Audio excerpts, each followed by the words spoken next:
Muy buenas tardes a todos, bienvenidos a la Fundación Canal. Esta tarde vamos a tener el honor y el privilegio de escuchar a David Jiménez, que será nuestro ponente. David es sevillano, nacido en el año 1970. Él es licenciado en Bellas Artes, curiosamente por la especialidad de pintura. Luego te preguntaré sobre esto, porque me resulta curioso cómo se salta de la pintura a la fotografía.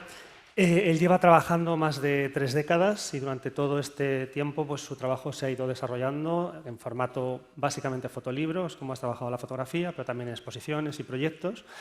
Entre sus exposiciones, digamos, más interesantes pues, están las que realizaste hace unos años en la Sala Canal y también la que te llevó a la Universidad de Navarra. Como les decía, él recibió el premio Fotografía de Revelación de Foto España en el año 99, que si no me cuadran a mí mal las fechas, debió ser primera o segunda edición de Foto España, es decir, que ya fuiste segunda, uno de creo. los, de los iniciadores de la senda de lo que luego ha significado Foto España. Y Premio de las Artes de la Villa de Madrid en el año 2008. Además, también en tu biografía, uno de tus hitos, y es un punto de inflexión importante sobre el que también ahondaremos, es tu paso por la Academia de Roma en el año, la beca 16, del año 16-17. Has publicado hasta la fecha 10 libros monográficos, entre ellos Infinito, que digamos que abriría esa nómina de publicaciones en el año 2000 y que está considerado hoy por hoy uno de los libros referenciales del fotolibro en España. A ellos le han seguido otros como Versus, Aura, Universo y Roma, que es el resultado también del paso por la Academia y que también hablaremos de él porque también es otro punto de inflexión importante.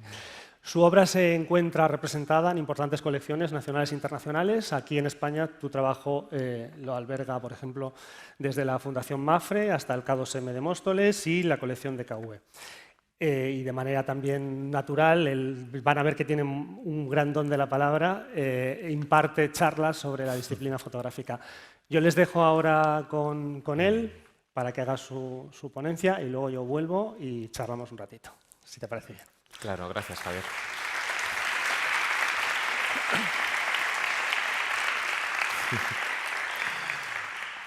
Muchas gracias, Javier, y bueno, muchas gracias a la Fundación Canal, a Eva, a Cristian y a todo el mundo por haberme traído aquí en ocasión de la exposición de Dwight Michaels, que está colgada en la sala, y que todos supongo que habréis visto o podréis ver.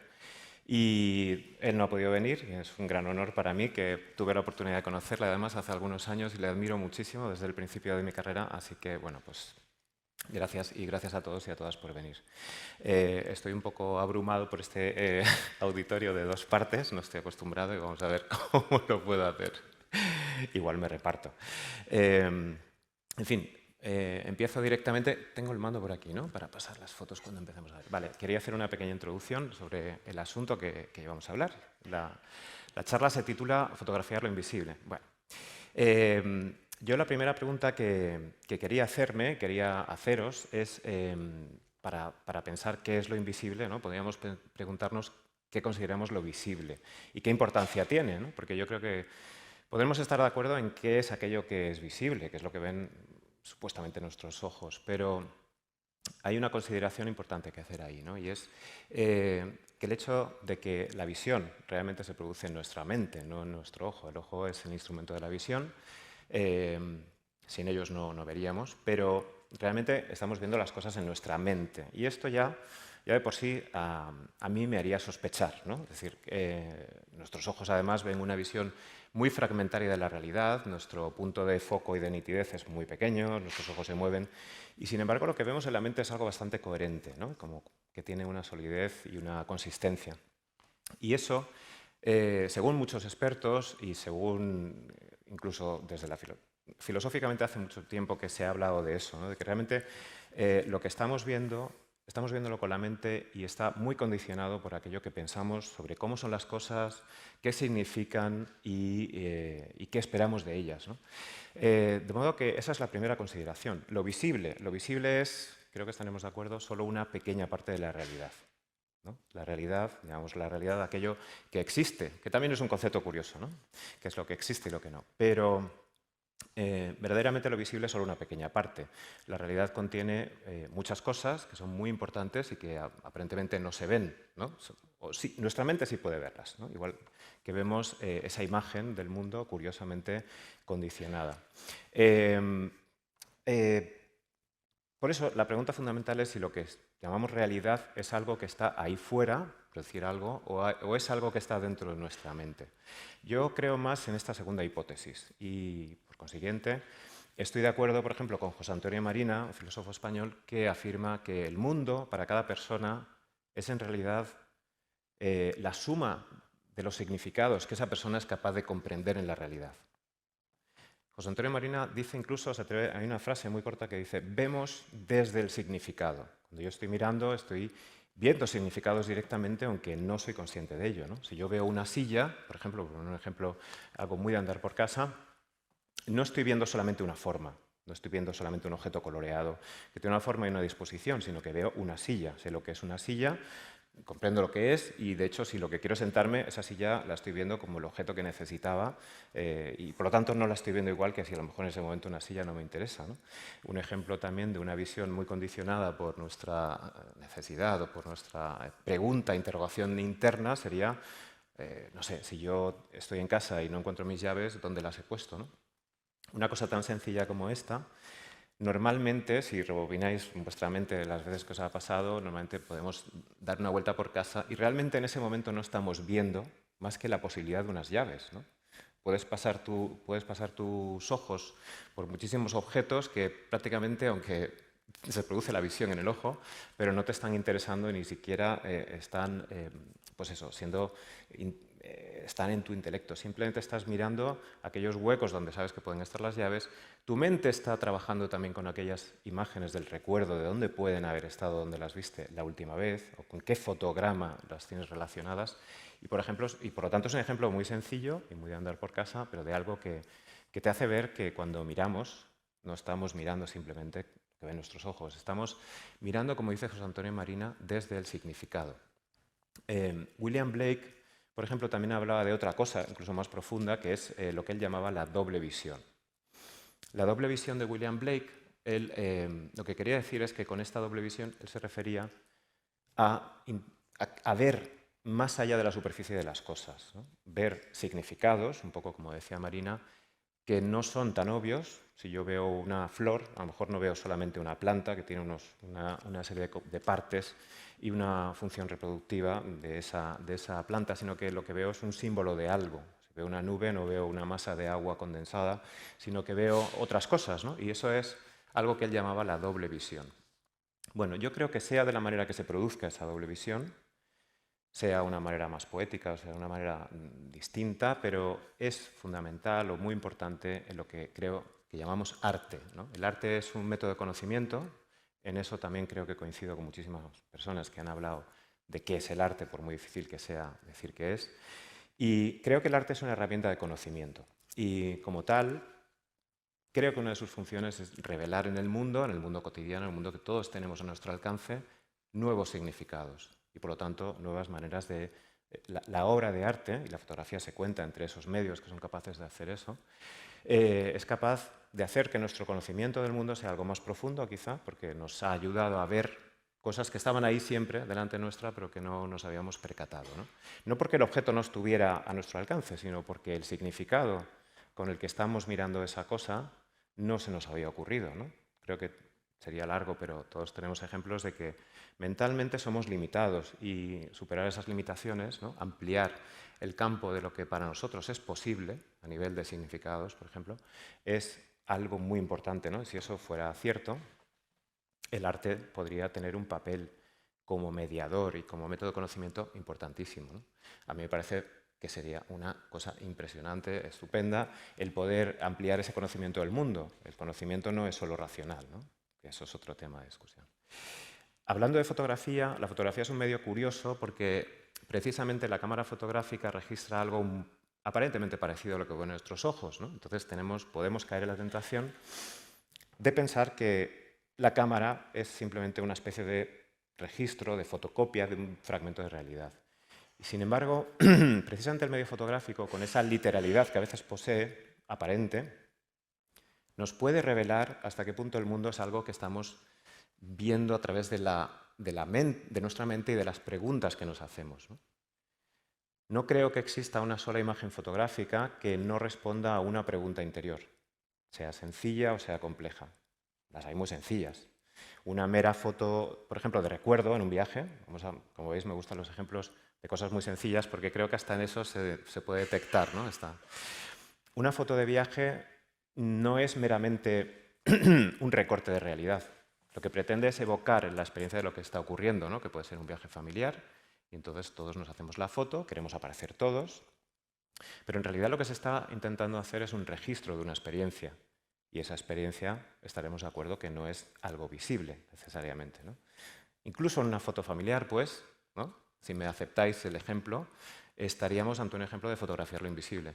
Lo que realmente queremos fotografiar es algo que no estamos viendo. Lo que pasa es que lo tenemos que hacer a través de algo que sí vemos. Y en ese sentido, controlar, calcular, pensar en qué es eso que yo voy a registrar para intentar obtener el registro de mi experiencia sería un reto, ¿no? Es decir, estamos ante ese reto, fotografiar algo visible para hablar de algo que en realidad es invisible en su dimensión de importancia, ¿no? Así que la cámara es un instrumento, como digo, curioso porque nos refleja precisamente que no podemos mirar el mundo sin una interrogación, sin una pregunta o sin un enunciado, ¿no? Y los que intentamos hacer de la fotografía nuestro medio de vida y un medio de expresión algo más elaborado, tenemos que entrenarnos para precisamente intentar, dentro de lo que es real y que está, como digo, al alcance de todos, encontrar aquellos argumentos, aquellos elementos que nos puedan hacer generar imágenes fotográficas con los que podamos reflejar esa modificación de esa mirada convencional del mundo que estamos intentando operar dentro de nosotros, ¿no? Creo que un fotógrafo o una fotógrafa somos personas que, ante todo, nos entrenamos para intentar mirar de una forma algo diferente, y para mirar de una forma algo diferente tenemos que aprender a pensar las cosas de una forma algo diferente. Esa es la clave de la cuestión, ¿no? A todo ese milagro de que a través de una cámara, un instrumento prácticamente que es simplemente una caja oscura con una lente, lo podamos llevar, ¿no?, a la consecución de imágenes fotográficas que puedan reflejar algo que era algo más complejo que simplemente aquello que está allí. Eso es todo un reto, ¿no? Yo a ese proceso lo llamaría, pues, de manera sencilla, la representación. Igual que hay representación en cualquier arte, ¿no? Representar es no presentar las cosas, sino transformarlas, ¿no? Convertirlas en algo precisamente para que lo que estamos contando sea la manifestación de algo más profundo, ¿no? Que normalmente es invisible, normalmente ya no es algo tan visible, no es tan fácil, puede ser algo más abstracto. En fin, quería empezar a poner algunas imágenes porque antes de hablar del trabajo de Dwayne Michaels brevemente y también del mío propio, que es lo que me han pedido y lo voy a hacer, quedan 29 minutos, 34 segundos. Quería hacer una pequeña introducción con... es allí. ¿Sí? Ok. Mostrando fotografías de algunos autores que no son ninguno de estos dos que acabo de mencionar.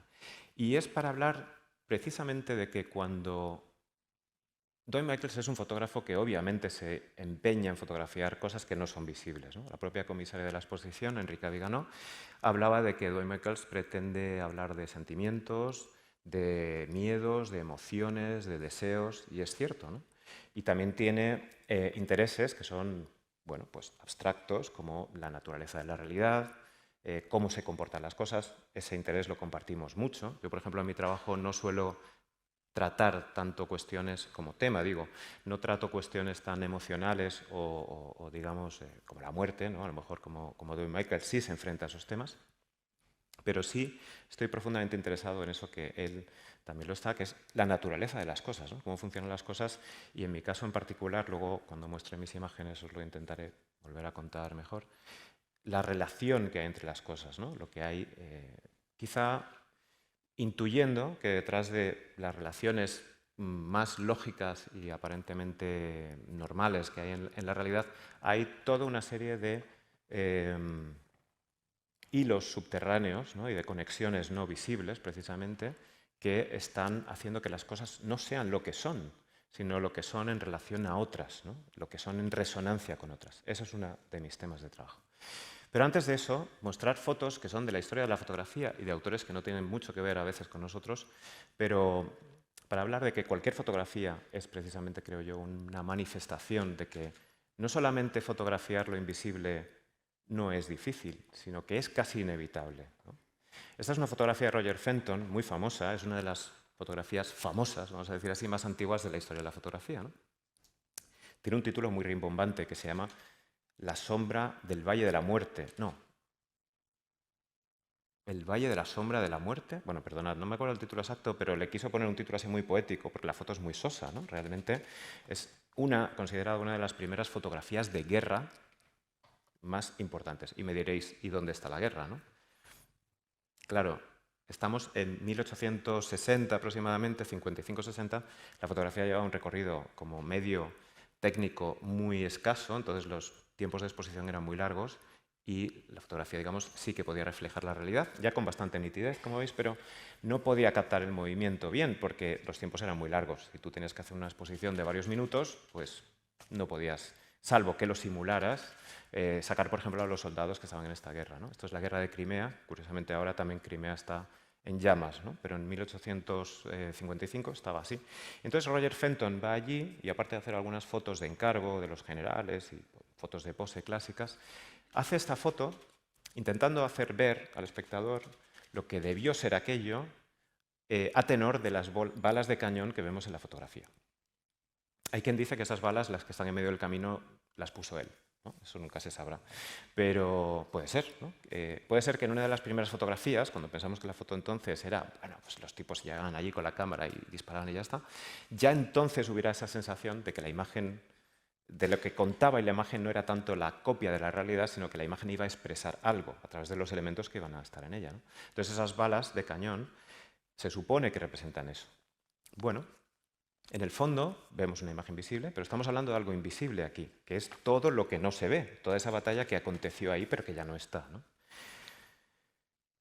De hecho, muy desde el principio de la fotografía hubo muchísimas, solo pongo un pequeño ejemplo, una modalidad rara de fotografía que se llamó Spirit Photography, fotografía de espíritus, y que tuvo bastante éxito en una serie de décadas, en los inicios del medio fotográfico, hasta que empezó a dar problemas, ¿no? Hubo algún fotógrafo que acabó entre rejas por esto, ¿no? Y esto es una persona, que la estáis viendo, con varios fantasmas que han aparecido ahí, ¿no? No sé si se intuye muy bien. Creo que tengo otro ejemplo. Son unos fantasmas que se aproximan a una imagen. ¿Cómo se hacía esto? Muy fácil, ¿no? Con una doble exposición. O sea, realmente se hacía una fotografía y luego, sin mover la cámara del trípode, moviéndola, se hacía otra. Entonces llegaba el sujeto al estudio y preguntaba, no sé, el fotógrafo le decía a lo mejor, ¿usted con quién se quiere reflejar y tal? Y el fotógrafo ya había hecho exposiciones en la placa anteriormente de otras personas, de las que le convenía, ¿no? Y entonces le hacía la foto al sujeto, la revelaba y aparecía esto. Entonces el que era fotografiado no tenía más remedio que creer, porque él mismo había visto cómo la placa era expuesta, ¿no? Ya digo que acabó uno entre rejas porque uno de los fantasmas que aparecieron era un señor del pueblo que luego se encontró por allí, ¿no? Pero esto es una manifestación también de que la fotografía, es decir, un medio que se utiliza para mostrar la realidad aparentemente, se empieza a usar muy desde el principio como un mecanismo precisamente para convencer a nuestro lado intuitivo, a nuestro interior, de que esto es real cuando no lo es, ¿no? En algunos casos con un poco de mala fe incluso, o de intención oscura, pero en otros muchos casos de manera bien intencionada, ¿no? Esto es, por ejemplo, una de las fotografías de Edward Curtis, de un fotógrafo que hizo un famoso reportaje sobre los indios americanos. Estos indios, cuando llegó la civilización, entre comillas, hacia Estados Unidos al oeste, con el ferrocarril y tal, ya en realidad estas personas estaban perdiendo la identidad cultural que les caracterizaba y los señales como esto, sus ropas tradicionales, la caza del búfalo. Sin embargo, Edward Curtis vio aquello y se dio cuenta de que aquello se estaba desvaneciendo, pero lo quiso documentar. Lo que pasa es que llegó un poquito tarde. Entonces, al llegar tarde, tuvo que ficcionar muchas cosas, como esta foto, por ejemplo. ¿Qué es lo que es llamativo en su trabajo? Que no parece ficcionado, que él se encargó de que pareciera un reportaje documental. Pero de nuevo, estamos ante el caso de una persona que lo que pretende es contar algo, aunque esté ficcionado, para él era cierto. Es decir, está contando algo que había sido verdad hacía muy poco y que además había sido así durante muchísimo tiempo. para mí es otro ejemplo de cómo fotografiar algo que ya era apenas visible. Lo que quieres es que se vea algo que ya se te ha escapado prácticamente de las manos. Lo invisible, pues, quizás siempre ha sido algo que nos ha interesado más de lo que pensamos, ¿no? Una foto de Salgado, como veis aquí hay un poco una mezcla, ¿no? He mezclado porque casi cualquier género fotográfico le puedes ver esa dimensión en la que lo importante no es tanto lo que estamos viendo en la imagen, sino aquello que representa, ¿no? Esto es una foto de Salgado. Como muchas que él tiene, que tendréis en la mente, son fotos tremendamente precisas y muy bien construidas. Son fotos que también han sido criticadas porque a lo mejor se ha pasado un poco, ¿no? Son fotografías que ya no reflejan casi el mundo normal porque tienen tal grado de precisión y contienen tantos elementos expresivos que al final parecen otra cosa, ¿no? Esta es una foto de cuando en la Guerra del Golfo, en la Primera Guerra del Golfo, Irak invadió Kuwait, destrozó todos los pozos petrolíferos y luego un equipo de técnicos tuvo que venir a apagarlos. Pero la imagen es brutal, ¿no? Es una imagen llena de fuego, llena de... ¿Es la realidad así? Tenemos que preguntarnos. Esta es una fotografía tomada de algo supuestamente sin escenificar. Acabo de poner un ejemplo de escenificado. Este no lo es, o creemos que no lo es. Pero, ¿realmente la realidad es esto? ¿O esto es una utilización de la cámara absolutamente calculada para reflejar en una imagen fotográfica algo que pertenece más al terreno de la ensoñación, al terreno del deseo personal del fotógrafo de convencernos de que el mundo es esto, de que el mundo funciona así? Sin embargo, es solamente un fotograma muy afortunado, como muchos otros que se podían obtener del mundo, que podían darnos a entender cosas totalmente diferentes. Esto es una foto de Kudelka, donde tenemos del reportaje de la etnia gitana que él realizó. Y hay 3 personas y hay una pared, y hay una pintura en la pared, y nadie lo ha pintado expresamente para la escena, pero aquí hay magia, no sé si os lo parece, pero el hecho de cómo esas personas van vinculadas, ¿no?, por el fondo de la pared, que aparentemente de una forma casual ha creado incluso esa rama que va hacia ese niño, ¿no? Al final sí que es una fotografía de cosas visibles, los objetos que le han dado lugar son visibles, pero de lo que estamos hablando es de otra cosa, ¿no? O William Klein con esa escena de calle, pero es una escena de calle, pero a tenor de cómo ha utilizado la luz, por ejemplo, aquí ha construido un escenario, ha construido una escena completamente diferente, ¿no?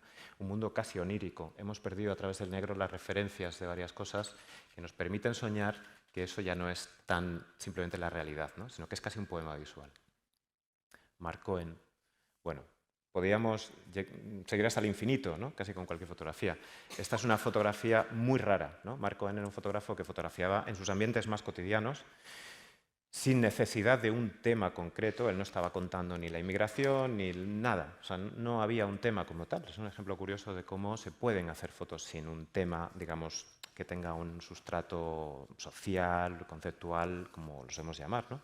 Sino que aquí la idea es más provocar la realidad para que genere imágenes que son casi, hablando como hablaba yo antes, de fotogramas, ¿no? Si el fotograma es Salgado, es un fotograma absolutamente extraordinario y muy calculado, muy difícil de obtener. Esto es un fotograma surrealista de la realidad, ¿no? Y sin embargo es real. Lo que estamos viendo aquí es visible, pero lo que lo ha dado lugar, no. El flash, por ejemplo, que ha intervenido en esta fotografía, ha ayudado a que esa sensación sea de mayor extrañeza. Porque obviamente el flash es una luz que no existe en la realidad. Por lo tanto, empezamos a ver que cualquier fotografía, esto es una foto de Mario Giacomelli, también hay un flashazo aquí, es de un asilo de ancianos, pero no pretendía, como es natural, contar el asilo, lo que pretende es hacer un poema, algo complejo, ¿no?, y bastante radical, y lo único que ha pasado aquí es que hay una cuestión de luz muy fuerte y de encuadre muy fuerte, que ha llevado a esta imagen a ser una imagen que, saliendo de la realidad, en realidad pertenece a un mundo que no es el real, ¿no?, es un mundo más bien onírico. Eso, que parece, ya digo, cuando lo cuentas así en palabras casi imposible, pues es realmente algo que se consigue a menudo, ¿no? Sarah Moon, que le encanta utilizar emulsiones, procesos técnicos fotográficos que son menos controlables para producir texturas aleatorias, errores, en fin, hasta el propio error, hasta el propio problema técnico, ¿no?, como aquí el revelado es igual, puede llegar a ser una contribución. Y aquí se ha aliado la realidad física visible, ¿no?, ya que estamos hablando de cosas visibles o invisibles, con algo que ha hecho la propia fotografía como medio técnico. Moriyama, que descompone la película de la realidad en fotogramas inverosímiles, esto es casi la película de la realidad, además vemos las perforaciones de la película, para mí es como si se hubiera salido de la bobina, ¿no? Como si hubieras puesto una película de cine en un proyector y se hubiera hecho un lío y se hubiera quemado la película y entonces empiezan a aparecer artefactos raros, ¿no? Pues esto es parte del discurso fotográfico de alguien, ¿no? Que alía la imagen de la realidad con otra cosa. Pero una foto como esta, la pongo a propósito después de la de Moriyama, que es casi ya no es real, de Walker Evans, ¿no? Esta es la cocina de Robert Frank, de hecho, él la fotografió durante una estancia en su casa. Y la mujer de Robert Frank decía, el tipo se ponía ahí cada día, empezaba a disparar fotos, no sabíamos muy bien qué estaba buscando, ¿no? Y es una foto muy inocente, aparentemente, ¿no? No pasa nada, en comparación con cosas que acabamos de ver, pues es una foto de una simple cocina. Y sin embargo, el señor Walker Evans hizo estas y muchas más fotografías de esa cocina durante varios días. Y las hizo porque no le daba igual. Hay algo que él estaba buscando, sutil, que nadie sabe, ni siquiera ahora quizá a la luz de esto. Tú puedes tomar, pues, digamos, intuir qué es lo que le interesaba a través de cuál es la que eligió, pero realmente Walker Evans estaba buscando cosas invisibles, ¿no? Cosas que a través de lo visibles, pero él tenía una intuición de que cada fotograma era distinto y que cada matiz era distinto, ¿no? Hay veces que uno se plantea algo y va a encontrarlo, ¿no? Y otras veces que, como en el caso de Walker Evans, uno lo que está es buscando y a ver qué encuentra, ¿no? Que es otro procedimiento. En fin, ya voy a acelerar un poco porque veo en el contador que estoy pasando. Esto es, lo diré, Stephen Shore, que también, esta foto parece que, bueno, pues una foto de una simple calle. Esa es una de las virtudes de este trabajo. Parecen simples fotos de la calle. Sin embargo, luego te das cuenta de que hay un discurso poético, hay una manera de mirar la ciudad en su momento y en su día, en sus años 70, que ahora estamos muy acostumbrados a estas fotografías, pero esto era raro en su momento.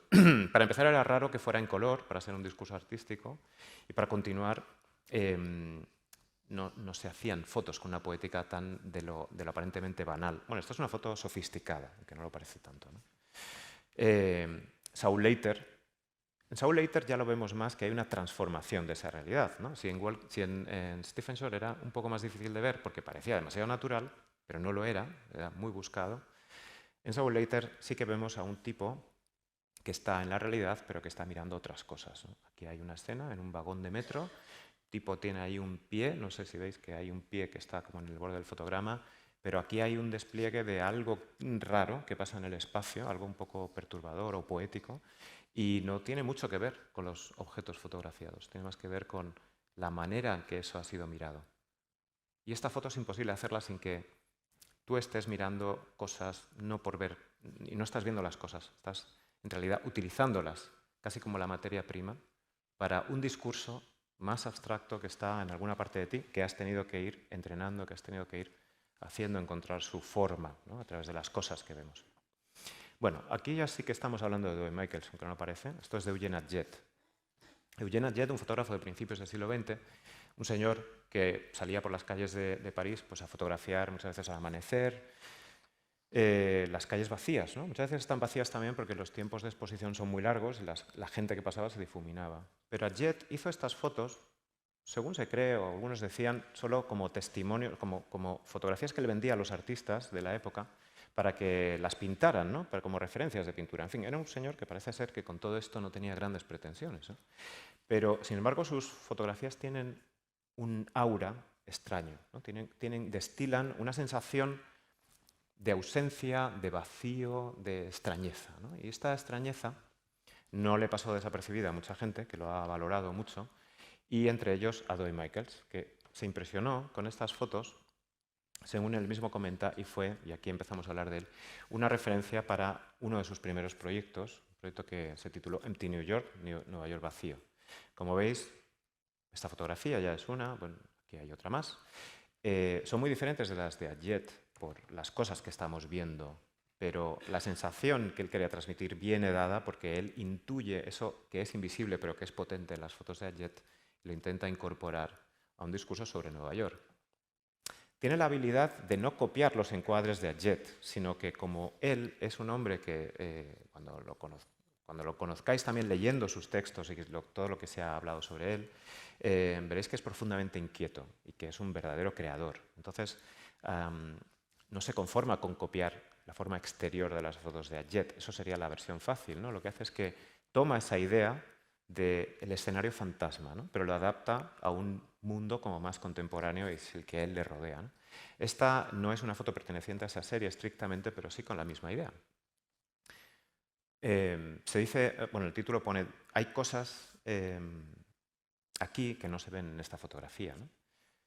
Yo creo que es una fotografía muy elocuente, conecta con la serie anterior y lo que da fe es de esa voluntad, de ese deseo de Dwayne Michaels de estar a través de la imagen reflejando algo que no vemos en la fotografía y en este caso ya descaradamente presentándonos la foto, o sea, como aparentemente el documento de realidad, acompañado de un texto que nos hace ver que en realidad no estamos viendo nada de eso, ¿no? Estamos viendo la ausencia de eso. Como bien sabéis, muchos lo conoceréis y si no, os invito a que lo conozcáis, si alguno falta. Dwayne Michaels en muchas ocasiones utiliza la palabra para acompañar a la imagen, pero no utiliza la palabra como una ilustración, como un pie de foto clásico, ¿no? para explicar lo que hay en la imagen. No es tan obvio como para hacer esto, sino que lo que hace es, al revés, muchas veces con el texto, provocar una disociación con la imagen, una grieta, ¿no? una especie de ruptura. En el texto descubres cosas o se te está invitando a que con el ojo de la mente veamos todo lo que falta aquí. Está invitándonos a ver la ausencia de esa foto. Claro, la foto ya está vacía, es un poco con lo que había hecho en la serie anterior, pero él, acompañándola de ese texto, relatando un montón de cosas experienciales vividas supuestamente en ese espacio, o no, a lo mejor es simplemente metafórico, nos hace ver todo lo que falta, ¿no? O esta otra foto, esta fotografía es mi prueba, ¿no? Es una foto muy tierna porque aquí hay una pareja que ha vivido un momento, lo que está diciendo en el texto es que ese momento ya pasó, entonces ahora la situación es distinta. El propio mostrar en la imagen, ¿no? Algo que ya no está, de nuevo produce ese contraste y ese efecto de succión o de vacío con respecto a lo que está contándonos, ¿no? que estaba en el presente. También él juega con el tiempo aquí, está enseñándonos una foto de otro momento y está diciéndonos en el presente que ese momento ya no está. Entonces, de pronto, ese texto, fijaros cómo hace que provoca ese efecto de diálogo con el tiempo, ¿no? De túnel temporal, que a él tanto le gusta, porque en las series, como bien sabéis, una de sus facetas más conocidas es la de las secuencias, que ahora vamos a ver alguna, ¿no? Esta foto de Magritte, bueno, intentaré acortar un poco porque si no me extenderé mucho. La exposición está arriba, también tiene unos textos magníficos. ¿Qué? Abajo. Ah, vale, no está arriba, está abajo. Bueno, era metafórico. Él está siempre por encima. Por ejemplo, él siendo muy joven, aquí tenía como unos 33 años. Dwayne Michaels yo creo que lo más, bueno, gran parte de lo más importante de su obra, sobre todo aquella parte de su obra que ya define lo que es él como autor, lo hizo entre los 35 y los 45 años, ¿no? Es curioso. Luego ha hecho muchas más cosas maravillosas, pero es curioso cómo, sí, en esos 10 años luminosos, pues él pudo plantear todo lo que luego fue desarrollando. Él visitó a Magritte, que dice que Magritte tampoco fue muy amable con él, bueno, fue un poquito así, se dejó, pero tampoco fue muy simpático. Pero este es un retrato de Magritte con el que Magritte, si lo hubiera sabido y lo hubiera visto a la luz del tiempo, se tenía que haber sentido muy orgulloso y haberle tratado un poco mejor. Porque es un retrato de Magritte que no está centrándose en la apariencia física del señor Magritte, sino que está hablando de Magritte como personaje de su propia obra. Está hablando de una dimensión mucho más profunda de este autor que lo que es la apariencia de su rostro, ¿no? Así que da cuenta de nuevo, una vez más, como tantas veces, de esa habilidad que él tiene para ver más allá, ¿no? Como decía William Blake, para atravesar la superficie de las cosas. Dwayne Michaels va a visitar a Magritte con la idea no de fotografiar un señor, sino de fotografiar a alguien que tiene una obra y eso, que es más complicado, es su propuesta, ¿no? Hablando de espejos, que a él le encantaban, como no, los espejos son artefactos que si hablamos de cosas visibles, pues devuelven un comportamiento de la realidad extraño, muchas veces de superposición. Aquí, por ejemplo, vemos a esta actriz francesa, Ludmila Cherina, que, bueno, estamos viendo en la fotografía casi la imagen que vería ella si se estuviera viendo en el espejo. Dwayne Michaels, con una foto tan sencilla como esta, que no tiene trampa ni cartón, simplemente un ángulo en la cámara, el espejo de mano girado un poco, y ya tenemos la imagen de ella como se estaría mirando ella misma. Aquí no hay nadie más que ella, ¿no? Sin embargo, esto es magia prácticamente. Y los recursos técnicos con los que está hecho son humildes, son sencillísimos. Es lo difícil de hacer este retrato, lo casi imposible de hacer este retrato, y por qué no existía antes, uno igual, es que hay que hacer una operación mental para poder tener esto. La operación física ya puede ser más compleja o más sencilla, en este caso sencillísima, pero es la operación mental de transformar el mundo la que radicalmente cambia la mirada del autor y su fotografía. Creo que esto es otro gran ejemplo, ¿no? Bueno, hablando de espejos, él continuó con esta serie, ¿no?, que hace una referencia a la física cuántica y a este comportamiento tan extraño que tiene la física cuántica, que él, supongo que como a mí, pues nos fascinaba, ¿no? La cuántica realmente plantea desde la ciencia, pues que la realidad quizá no es tan sencilla como nos la habíamos imaginado y como nos la han contado, ¿no? Es más juguetona y es más compleja, más difusa. Bueno, vamos pasando. Esta es una de sus series más conocidas y primeras, El espíritu abandona el cuerpo. Entonces, fijaros que, bueno, muchos la conoceréis, realmente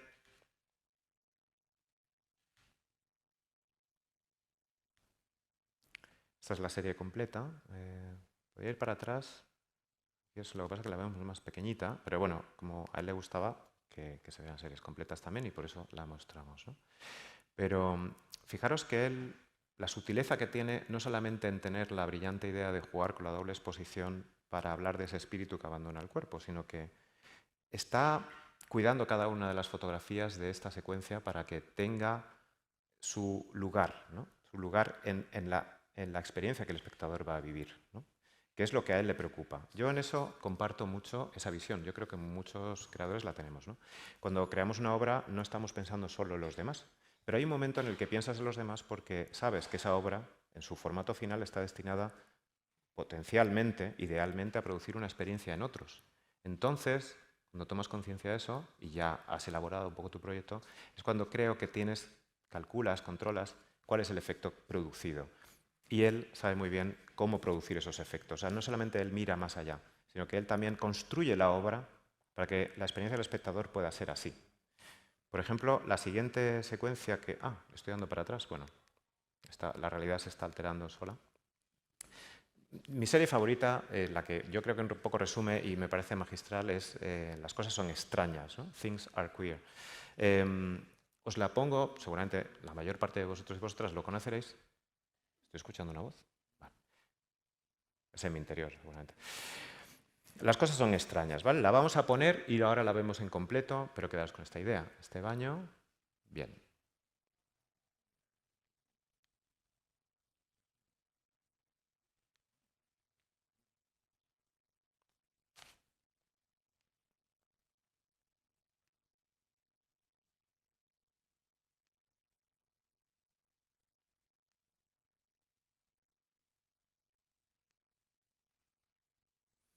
Impresionante, ¿no? ¿Qué se puede decir? Es como para callarse todo el mundo e ir a casa a meditar. Bueno, yo creo que es increíble esta secuencia, pero hay una cosa solo que quería... Y bueno, y aquí la secuencia completa. Son solo 9 fotografías, pero la cantidad de cosas que han pasado en 9 fotografías, ¿no? No sobra ni una, si os dais cuenta, pero hay una que a mí en particular me parece bastante especial. Ahora os cuento cuál y por qué, ¿no? Como veis, hay un cuarto de baño, todo parece normal, pero en el siguiente fotograma, como veis, ahí no pierde el tiempo en absoluto, ya planteamos que hay un pie que entra. Entonces, ¿aquí qué pasa?, ¿no? O sea, de repente, o estamos en un mundo o estamos en otro mundo. Estamos en el mundo en que eso era un baño normal o estamos en un mundo en el que eso para nada era lo que pensábamos, ¿no? Ya está todo abierto. Entonces vemos de pronto, vale, ya entendemos, de pronto es un señor que está ahí, entonces el baño, ya estamos de nuevo asentados en una pequeña realidad estable, ya hemos comprendido lo que pasaba con esa, pero de pronto no, eso es una fotografía dentro de un libro, el libro está dentro de un túnel, ahí ya nos va enredando. Y de pronto esa fotografía vemos que está en una pared, y para mí la foto absolutamente que da fe de la magistralidad de cómo él ha calculado todo esto, es, después de ver esto, esta de aquí. Porque es la que permite, si realmente la ves en sentido secuencial, que es el ideal y no la conoces la serie, la que te da pie a intuir, no puede ser. ¿No? Te recuerda al baño que has visto antes, pero todavía no completamente. Si veis, hubiera sido un poquito más burdo pasar de aquí a aquí, ¿no? Podría haberlo hecho. Sin embargo, ese paso intermedio es como intúyelo primero, ¿no? Para mí, por eso es importante y eso da fe de que ya no estamos solamente contando una cosa, estamos transmitiendo experiencia, que es algo muy superior a simplemente el mero hecho de contar. Bueno, ya me estoy quedando sin minutos, ¿os convence? Esta es otra pieza increíble, es una pieza que habla sobre el presente y sobre el tiempo. Bueno, en definitiva, pues contar que eso, algunos de sus temas no solamente eran emocionales, personales, sino que también la propia naturaleza de la realidad, por ejemplo, el tiempo es una de las cosas más raras que nos acontecen, aunque nos parezca súper normal, es motivo de su reflexión, ¿no? De las paradojas. Le encantan las paradojas. Y esta, que es la última fotografía que quería poner de él, me parece que también es una obra magistral y es una obra definitiva, ¿no? Casi podía haber sido una obra para haber dicho lo dejo aquí, porque ya no se puede ir más lejos, ¿no? Dice, se titula Un intento fallido de fotografiar la realidad. Ya no hay foto, la foto se ha omitido. Y lo que dice en el texto viene a decir que qué tonto he sido porque he confundido la apariencia de las cosas con la realidad misma, ¿no? Por no extendernos, lo que está es diciendo, haciéndote ver, haciendo una llamada de atención por la ausencia de fotografía, por la sola presencia del texto, de que las cosas no son lo que vemos, ¿no? Que justamente viene a cuento del título de esta conferencia, ¿no? De que las cosas están en otro plano, ¿no? Somos, como él dice al final, un reflejo dentro de otro reflejo que fotografía otro reflejo, ¿no? En fin, yo con esto podría estar toda la noche hablando de él, y podríamos estar, y sería oportuno, pero bueno, vamos a pasar, y humildemente os enseño algo de mi trabajo, y espero no extenderme demasiado. Me quedan 2 minutos, si me permitís una pequeña extensión, la haremos, ¿vale? Bueno, iré rápido. Infinito es mi primer libro publicado en el año 2000, lo contaré muy breve, ¿eh? Y es un libro que os voy a enseñar varias imágenes porque espero, supongo que, no digo espero no es la palabra, pero supongo que muchos y muchas no conoceréis mi trabajo ni este libro, ¿no? Esta es la cubierta y Infinito, nada más abrirlo, lo encontramos así. Esta es la primera doble página, no hay guardas en el libro. Lo que veremos será una secuencia de imágenes que siempre están en cada una de las páginas, pero que se relacionan entre ellas de alguna forma, ¿no? Yo estoy hoy aquí para contaros esto, pero realmente el libro se presenta sin que haya nadie para que te lo cuenten, ¿no? Esta es una de las imágenes clave quizá del libro. ¿Creéis que si os encontráis con esta fotografía, aquellos que no lo conocíais, sería demasiado pedir que os plantearais que hay una relación entre las dos imágenes? No creo que sea demasiado pedir, ¿no? Espero. Yo cuento con que mis espectadores y lectores son gente atenta y gente que tiene un poquito de tiempo, ¿no? Para mirar. No siempre hay una especie de continuidad, a veces hay una ruptura. Aquí hay una ruptura y hay a la vez una continuidad. Es una cosa que me interesó, ¿no? De este díptico. Porque hay ruptura, el centro de la página, no como en otros casos, sí que aquí hay un corte muy neto, y sin embargo hay algo que casi en versión positivo o negativo para mí completa, ¿no? También lo he preguntado a varias personas y me ha parecido que no era demasiado pedir, ¿no? En todo caso, yo confío mucho en el espectador y el espectador hay su capacidad para leer.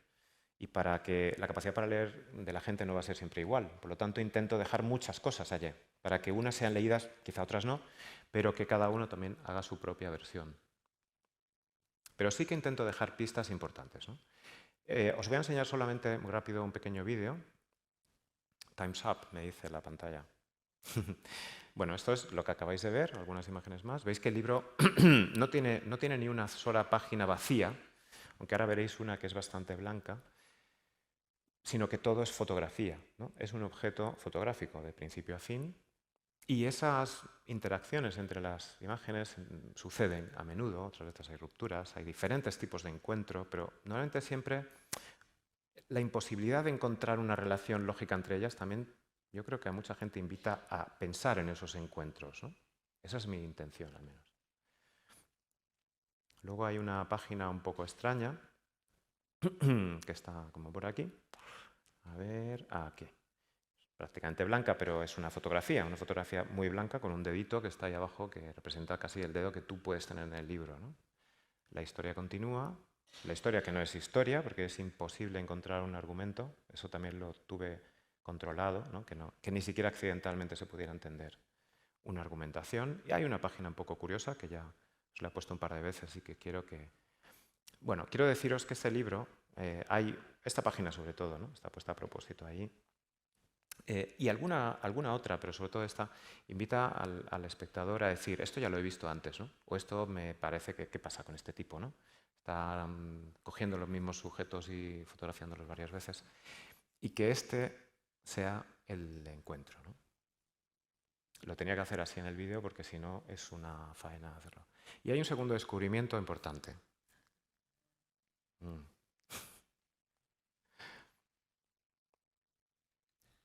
Ya, esto es todavía mejor, porque el descubrimiento importante no era solo, la foto se completa. No. El descubrimiento importante es que todo el libro, absolutamente todo el libro, es una simetría entre imágenes que en realidad son horizontales.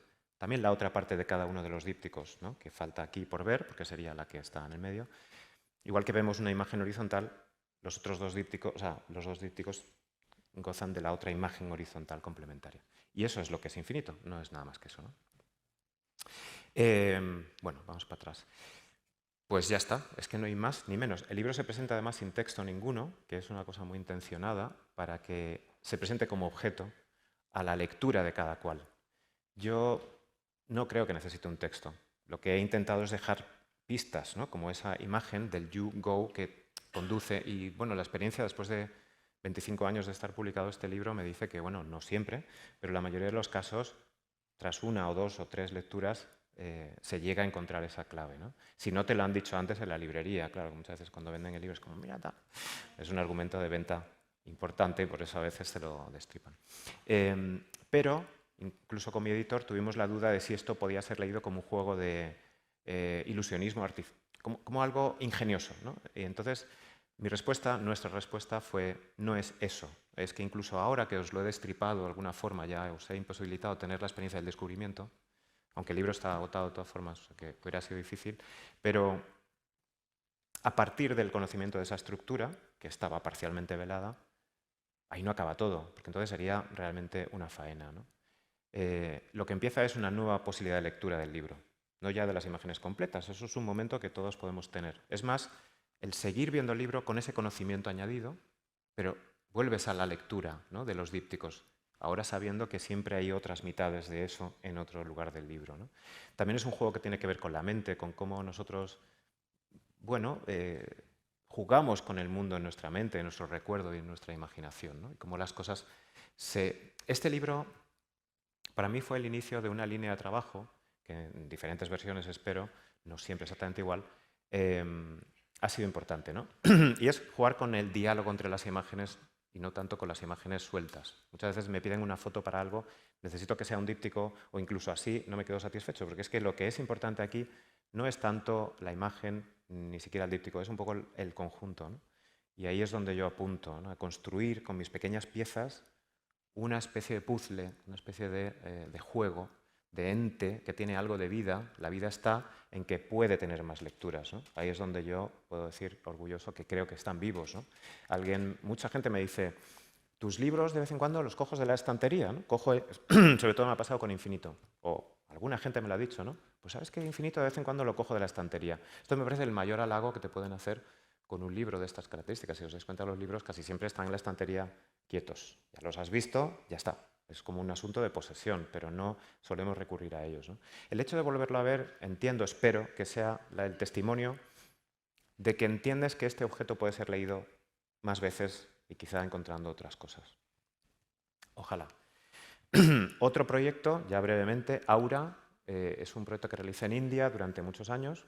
Mis proyectos son de larga duración y necesito esa duración para madurar, para experimentar y para recolectar muchas imágenes que al principio del proyecto no sé cómo van a ser, ¿no? Entonces es un proceso para mí de investigación. Yo lo concibo como una investigación. Aura empieza así, con imágenes como esta, imágenes, si queréis, un poco raras desde algún punto de vista, pero que muestran incompletitudes, como en este caso, o ese vacío, tal. Bueno, son imágenes que yo voy recopilando. Ya digo, no me quiero extender, muchas veces enseño mi mesa con mis pequeñas cromos, como yo los llamo, o cartas de juego, ¿no? Yo lo que hago es que acumulo muchas de estas imágenes fragmentarias para poder componer dípticos en primera instancia y luego composiciones más complejas, incluyendo el conjunto del libro, si es un libro, o de la exposición. Esta es una fotografía que yo hago en India sin saber muy bien a dónde va. Son unos niños, están jugando con un hilo de una cometa que se ha enredado. Uno saca una piedra, me la mete en medio. Bueno, cuando yo estoy en mi estudio y en la edición considero esta fotografía, todavía no sé lo que le va a pasar, pero lo que le pasa es que se encontró, felizmente, con otra de las piezas del puzzle, que como son muchas y le dedico bastante rato, pues al final acaban pasando cosas que para mí, como primer espectador de lo que acontece, es magia, ¿no? Una magia, si queréis, y es esto, ¿no? Esto es en lo que se convierte esa imagen, que era la de la izquierda, cuando se encontró. Sinceramente, a veces me preguntan, pero estos dípticos entonces tú luego los manejas, los casi como incluso me preguntan, ¿no?, si he obtenido otra imagen para estar en relación a una que ya tenía, y nunca lo hago, ¿no? Realmente los ajustes son muy pequeños, normalmente son milimétricos para que ya el encaje sea más exacto, y en algún caso hay alguno, pero casi siempre son encuentros reales entre imágenes, y lo que hago es jugar con el número. Hago muchas de estas imágenes que son potencialmente piezas del juego, ¿no?, para que pueda ocurrir la magia, y ocurre las veces que se puede, ¿no?, hasta donde te da. En este caso estuve 8 años, bueno, yendo de vez en cuando, haciendo esto y dedicándole muchísimos momentos a construir este puzzle, ¿no?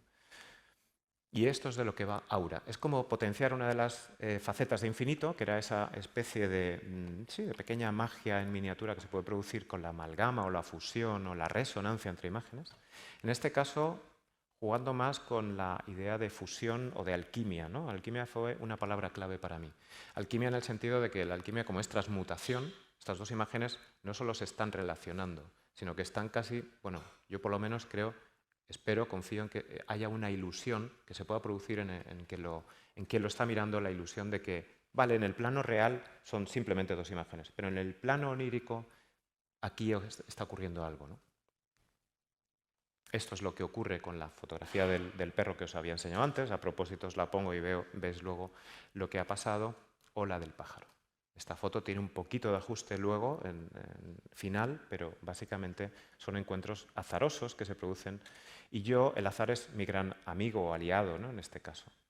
El azar me encanta y lo tengo de mi lado, o por lo menos lo intento convocar. Lo que pasa es que tampoco soy de fácil conformar, entonces lo que hago es que juego mucho para que pueda ocurrir esa magia que yo deseaba, ¿no?, y que el azar no siempre te da. Esto es otro de los dípticos. En este caso sí que esta fotografía de la serpiente, la otra imagen la hice el mismo día, y cuando vi esa pintada sinuosa me acordé de la serpiente, pero nada más. Pero luego además de los dípticos en Aura, hay otro juego de relaciones, y es que de pronto en otra parte del libro está la foto de la serpiente completa, ¿no? Entonces, cuando tú tienes el libro en la mano, ahí sí que, este libro sí que lo podéis comprar en las librerías, o sea que no estamos hablando de un libro que no se pueda tener. En este caso, si jugáis con la imagen de la serpiente completa y de la incompleta, vais a encontrar que hay algún tipo de correspondencia entre ellas, ¿vale? Os lo enseño así en superposición, pero en el libro podéis ver que de alguna forma no es simple casualidad cómo están sus formas dispuestas, ¿no? Entonces, lo pongo porque, quiero decir, en Aura, además de la relación entre las dos imágenes de los dípticos, se produce una relación que trasciende de la página, de la doble página, y comunica unas partes del libro con otras. En Infinito también ocurre a través de la simetría, como habéis visto, y en otros proyectos no he jugado con la simetría, para no repetir el esquema, pero sí que he jugado con no solo la relación fuerte que ocurre en la página, que esa es estructuralmente la más fuerte, sino también cosas alianzas o resonancias entre diferentes cosas que ocurren en el libro. Esto ya depende del tiempo, del interés de cada espectador por buscar esas claves, ¿no? Y no se trata de encontrarlas, se trata de jugar con ellas. A lo mejor cualquiera de vosotros puede encontrar claves que yo ni siquiera me he percatado, ¿no? La probabilidad de combinatoria es tan grande cuando empiezas a jugar con un número de imágenes que realmente ocurren cosas sorprendentes que ni los propios autores podemos controlar. Esta es una de mis favoritas, ¿no? Este señor que estaba bañando y con el jabón. Yo, cuando hice la foto, no sé muy bien qué estaba buscando, si os digo la verdad, pero luego cuando la vi en edición y le di más contraste, digo, es una llama, ¿no? Entonces busqué en mi archivo de fuegos la llama que le correspondía. Claro, tengo 7000 fotos de fuegos hechas en India. Ahí pude encontrar una. Si hubiera hecho 25 fuegos, igual hubiera sido más complicado. ¿Por qué hice 7000? muchas veces con la risa de los indios que estaban haciendo una hoguerita en la calle y yo entraba allí, ¿me permitís y tal? Tío, sí, sí, pero ¿qué narices? A lo mejor podía hacer 300 fotos de ese fuego, porque cada fotograma de fuego es completamente diferente, es una cosa muy bonita, ¿no? Cada fotograma tiene su personalidad y su dibujo propio. Y yo estaba recopilando piezas, ¿no? Como para cazarlas luego en el estudio con la red, ¿no? Que podía encontrarse con esto. Y bueno, ya por terminar, ahora sí que termino, Roma, que es mi último trabajo publicado y es una exposición que ha estado en el Centro José Guerrero en Granada, se va a poner va a tener lugar en el Centro Andaluz de la Fotografía en Almería este invierno y probablemente en Burgos también en la primavera. Y este es el libro, y en el libro de Roma, que hice a raíz de como decía Javier, la residencia que tuve allí en la Academia de España, pues empecé a buscar por la ciudad fragmentos de cosas que todavía no sabía muy bien cómo iban a relacionarse. Hombre, uno con experiencia de trabajos anteriores me imaginaba que el juego debería ser un puzzle de nuevo. Es verdad que me ha salido otro puzzle, veremos a ver, ¿no? Si sigo igual. Pero aquí algunas cosas han cambiado, ¿no? El diálogo entre las imágenes es más variado, más roto, ¿no? En este caso, por ejemplo, os pongo como ejemplo el contraste entre estas dos imágenes. Para mí ocurre algo entre ellas, pero ya no es algo tan solamente esa resonancia formal que antes he empleado tanto. También hay una introducción del color como un elemento que añade quizá vida y quizá complejidad y también disrupción, ¿no? En Roma no es una ciudad para mí en este proyecto. Roma es más bien una idea, ¿no? Es un concepto. Entonces, sí, la mayor parte están hechas en la ciudad de Roma, algunas otras en otras partes de Italia, que esto hasta se menciona en el libro, por si hay alguien que dice, no, esto no está en Roma. Pero la idea era ese mosaico, ese puzzle que ya es Roma de por sí, gigantesco y bello y complejo, porque muchas veces es una belleza, pero a veces es una disonancia lo que ocurre ahí, ¿no? Convertirlo en un poema visual, convertirlo metafóricamente en lo que es este libro, ¿no? No enseñar, no mostrar directamente el puzzle de Roma de manera descriptiva, sino volver a jugar y crear un puzzle nuevo con una belleza que emane de ese misterio que había allí, ¿no? Bueno, y ya con esto terminamos. Hay algunos elementos contemporáneos, como esos grafitis que estaban en una pared y que para mí tenía mucha relación, una vinculación casi gráfica con las lápidas romanas, ¿no? De hecho, voy para atrás. En la otra cara de la página, donde están estos grafitis, hay una lápida romana. Entonces, a mí me encantaría que el lector o lectora encontrara que eso es una casualidad, si se percata, ¿no?, de esa relación. Pero no lo es, ¿no? Está pensado, igual que, por ejemplo, esta doble página con este rostro que hay a la izquierda y esas constelaciones que salen. Bueno, juegan a dialogar con el rostro, virtud formal, pero si pasas la página, poco a poco encontrarás al dios Jano de las dos caras, que es un dios romano, ¿no? Esto me podréis preguntar, me adelanto la pregunta, pero mucha gente no lo va a ver.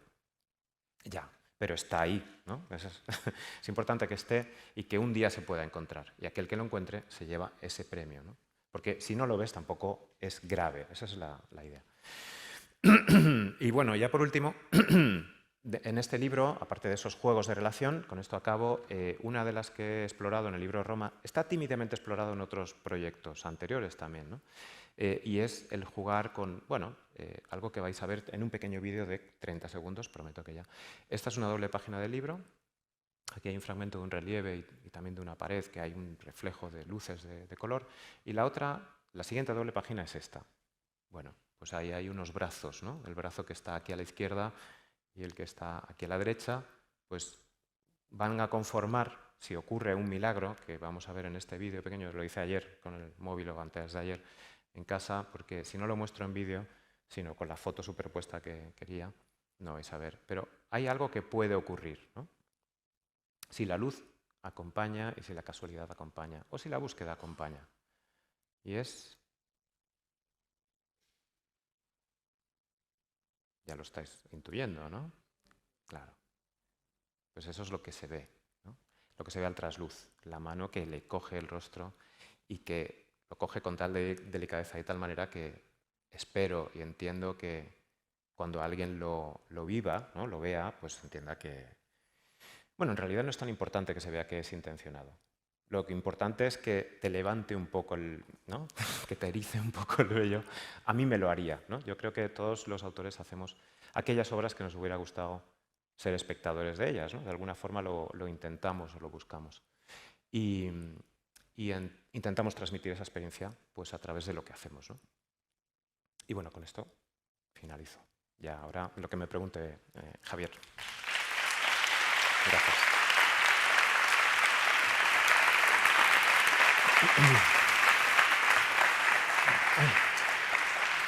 Bueno, David, muchísimas gracias. Bueno, gracias por la paciencia y me he pasado bastante. Ha no sé sido cuánto, realmente pero... un escandalazo verbal lo que nos has provocado con las imágenes de otros artistas, con las de Duan, con las tuyas. Gracias. Yo, bueno, mi idea es que ahora en esta charla a la que le vamos a intentar también quitar unos cuantos minutos, porque la idea es que al final de mi intervención contigo el público también, si quiere, puede hacer alguna apreciación, alguna pequeña pregunta y, sobre todo, no se olviden de que ya que hemos sido nosotros los teloneros de una exposición tan importante como es la de Van Michaels, que la gente sepa que hasta las 9 de la noche hoy la Fundación tiene abierta la sala de abajo, no la de arriba, para que puedan visitar la exposición.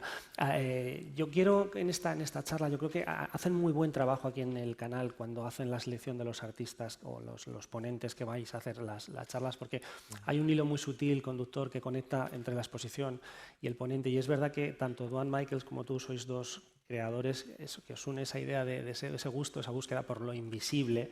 Yo te voy a también intentar proponer en este tiempo que tenemos. Mira lo que me lo han reducido. Que intentemos definir lo que es el concepto de invisibilidad o el ingrediente de invisibilidad. Empezaba al principio comentando a la gente que tú, claro, te formas en pintura realmente, es decir, estabas especializado en pintura. ¿Qué sucede? Porque es verdad que la pintura es una técnica en la que es una ilusión, es decir, son unos materiales que se configuran de una manera determinada sobre un soporte bidimensional para dar pie a una imagen bidimensional, pero que llama la atención sobre una realidad tridimensional. ¿Qué pasó? ¿Por qué ese salto de la pintura a la fotografía en tu caso? Bueno, fue curioso y supongo que como muchas cosas en la vida, medio casual. Yo estudiaba Bellas Artes y estaba muy interesado en la pintura, realmente lo estaba, pero me pinté bastante en aquella época. Pero bueno, jugueteé con la fotografía. Tuve la suerte de hacer un taller con Koldo Chamorro, que es un fotógrafo español que falleció, lamentablemente bastante joven, con 60 años, pero entre que me estaba intrigando el medio y que luego él nos aportó no sé, un punto de vista diferente, como de mayor misterio. Yo entendí que la fotografía era algo mucho más profundo de lo que me estaba pareciendo. Yo lo estaba usando más al servicio de la forma, de algo muy formal. Bueno, casi como una variante del dibujo, ¿no? Pero comprendí la profundidad que tenía y la verdad es que al final me enamoró y yo creo que una de las cosas que de la fotografía me quedó, me dejó huella, es el contacto con la realidad. O sea, el hecho de que fotografiando estás poniéndote en diálogo con la realidad y con el azar y lo que puedas obtener de ahí y la manera, como decía antes, ¿no? de cómo algo que parece tan literal como la fotografía puede ser el reflejo de que el mundo es algo que construimos absolutamente dentro, ¿no? No es que no me interese la pintura, ni me encantaría poder ejercerla, pero no me da para todo. Sí que, perdona, no sé si te he contado. Sí que es cierto que, claro, que es verdad que tenemos esa idea, la propia historia de la disciplina nos contradice finalmente, pero podemos tener esa idea de que la fotografía lo que hace es reproducir de una manera muy fiel esa imagen de la realidad o nos encapsula una parte de la realidad en una cosa que es, mira, esto es lo real y esto es lo que aparece en esta imagen. ¿Cuándo te das tú cuenta de que la fotografía no funciona así? Es decir, que no tiene por qué responder a lo real, sino que incluso puede fotografiar lo invisible. Pues, como digo, el taller con este hombre a nosotros nos aportó muchas claves. Yo creo que ya antes hay una cosa mágica en la fotografía, ¿no? Y además la fotografía analógica se produce de una forma muy efectiva porque cuando estabas en el laboratorio, toda esa magia de la aparición de las imágenes fantasmal, ¿no? Porque es que yo entiendo que ahora, yo ahora trabajo en digital, pero mucha gente vuelve al analógico o lo quiere probar porque hay algo alucinante, misterioso. Alucinante no lo digo solo como adjetivo calificativo, sino como de alucinación, ¿no? De decir, esto está apareciendo. Pero nunca he dejado de... Ha sido poco a poco también. O sea, fue inicialmente muy claro, pero luego también un descubrimiento progresivo. Y también supongo que uno de mis temas de formación personal, que más me han interesado, es un poco ver el comportamiento de la realidad, el comportamiento de la mente, con lecturas que vienen a lo mejor desde la neurología hasta la física cuántica, hasta desde la filosofía. Filosofía ancestral, también antigua, ¿no? Porque hay mucha filosofía que se hizo en miles de años antes de Cristo que hemos olvidado y solo parece que en Occidente tengamos en cuenta de Platón hasta aquí, ¿no? Y todas esas filosofías, digo en plural, y unido a esas otras intereses me han dado pie a valorar cada vez más esa percepción muy clara de que el mundo es algo que construimos mentalmente y que tiene mucho que ver con lo que esperamos de él y con lo que... Y en eso la fotografía a mí me parece que tiene... Bueno, el diálogo que yo he encontrado con ese medio ha sido más enriquecedor que el que tenía en la pintura, ¿no? Que era un diálogo más formal, que estaba muy bien, pero sí, es creo lo que a mí me ha enganchado. ¿Se puede hablar en tu caso, porque es verdad que tienes como una cierta obsesión sobre un concepto, digamos, es decir, trabajaste en la India pero no fotografiando la India, o trabajas sobre Roma pero no fotografiando Roma, es decir, hay una obsesión sobre un concepto que se desarrolla a lo largo del tiempo? ¿Se te puede considerar fotógrafo documental? No me importaría. Me encantaría, de hecho. O sea, que con estos trabajos que hemos visto que se pudieran llamar documentales, pues me encantaría, la verdad. Sería bonita etiqueta, ¿no? Haces alusión en alguna charla anterior que te he podido escuchar, usas una cita de Jorge Wagensberg. Él dice, el arte es una herramienta increíble para conocer el mundo, un marco conceptual más allá del racional en el que nos solemos mover. Eso amplía el horizonte de lo que podemos conocer. ¿Cómo es el mundo al que mira David? Pues cuando yo miro como todo el mundo. Pero cuando estoy intentando crear una fotografía, ahí es donde cambia la visión, ¿no? Yo soy consciente de eso de alguna forma. Y es un juego muy bonito porque cuando, por ejemplo, India, ahora que tenemos además la imagen en pantalla, ¿no? Mis paseos y mis devaneos por India han sido muy de levantarme muy temprano y de ir a descubrir y a encontrarme con las cosas, ¿no? Y yo soy muy consciente de que claro que no estaba encontrándome con cosas de una manera pura y absolutamente como si acabara de nacer, sino que obviamente todo lo que estaba en mi mente en forma de deseo, de imágenes, es lo que estaba actuando. Es como la correspondencia entre eso que el azar te da, que en India, una de las cuestiones por las que a mí me ha encantado fotografiar en India, no tanto por el aspecto cultural, que también me interesa, me encanta, pero no es ese el que me llevaba allí a fotografiar, sino el aspecto de que India es tan compleja, tan rica, tan imprevisible, que realmente si buscas ese diálogo con lo azaroso y con lo imprevisto, India es el lugar. Y entonces, claro, yo estaba entrenando, digamos, desarrollando una parte intuitiva. Aquí, en mi estudio, cuando yo estoy editando las fotos de viajes anteriores, yo estoy mirando, pero también estoy, supongo que, imaginando fotografías que no están todavía, ¿no? O imaginando cómo esa fotografía podría ser mejor, o podría dar pie a otra cosa. Yo también lo cuento en los talleres, ¿no? Soy muy partidario de que hay muchas maneras de pensar, ¿no? Y muchas maneras de hacer las cosas. La herramienta racional es maravillosa, sin duda, y es muy útil, pero la herramienta intuitiva es, desde mi punto de vista, mucho más poderosa, solo que es menos controlable. Entonces tienes que entrenarla más tiempo y de otra forma, ¿no? Al inconsciente o a la intuición no la convences en plan, esta tarde, ¿no? De 5 a 7 vamos a aclarar lo que hay que hacer y a partir de las 9 de la noche puedes salir y hacerlo. No, necesita un proceso porque tú no lo controlas, pero ya se va entrenando, ¿no? Si pongo también un ejemplo, para tocar un violín bien, de manera virtuosa, tú tienes que tocarlo tantas veces que al final tu mano sepa sola dónde tiene que ir, porque tu mente no tendría tiempo para saber dónde pulsar la cuerda, ¿no? Es imposible, pero tu mano lo sabe sola. Pero ese también eres tú, ¿no? Y es una parte de ti. Y a mí me ha interesado mucho siempre intentar desarrollar esa parte intuitiva y producir ese encuentro con el azar después, ¿no?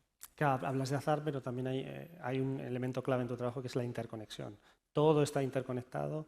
No sé si es como una especie de demiurgo que gravita sobre todas las imágenes, en el que el trabajo, supongo, gratificante para ti como fotógrafo no es tanto tomar la foto como el encontrar ese punto de encuentro, ese hallazgo, ese momento en el que se cruzan. Háblame de ese ingrediente de la interconexión, es decir. Bueno, hay dos momentos mágicos. Uno es en la toma, que a veces parece que están pasando cosas. Bueno, como decía Diane Arbus, dice, las fotografías que hago nunca son como las imaginaba, siempre son mejores o peores. Generalmente peores. Pero cuando fotografías muchas veces sí que tienes esa experiencia como de inspiración. Yo la he tenido, no siempre, algunas veces. Y cuando la tienes hay que aprovechar, porque es como increíble, ¿no? Son regalos que te da el azar. Y esos momentos de inspiración, de que todo fluye y que funciona, hasta incluso parece que hay algo raro que está ocurriendo ahí que aporta, también me han ocurrido en el estudio, en plan, barajando imágenes y de pronto encuentras una cosa y encuentras otra. No puede ser. Y esa tarde no te puedes ir del estudio fácilmente, ¿no?